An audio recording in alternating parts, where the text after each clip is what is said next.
Hello mga mami, sa araw nga pala na to ay day off ng mister ko kaya nga siya ngayon nag-asikaso kay Baby Bray.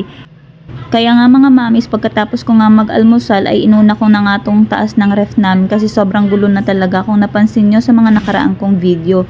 Tapos sinunod ko na nga rin tong lababo at yung CR nga namin mga mami, lilinisan ko nga din. Isang beses ko nga lang to malilinisan ng buo.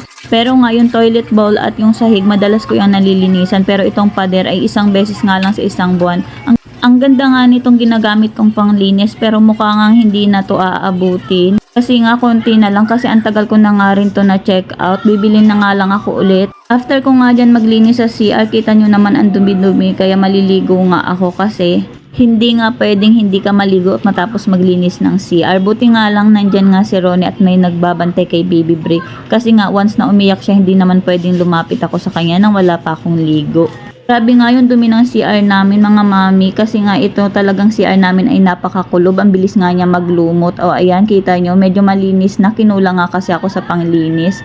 After ko nga nito is aayusin ko naman yung shoe rack namin mga mamis kasi nga bumigay na sa sobrang bigat ng mga sapatos ng mister ko.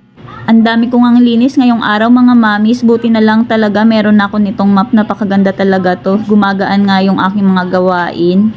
Kaya mga mamis, kung gusto nyo rin itong map, ilalagay ko nga yung link sa comment section. At salamat na lang talaga kasi nandyan nga yung mister ko, may nagbabantay kay Baby Bray. O siya mga mamis, thank you for watching.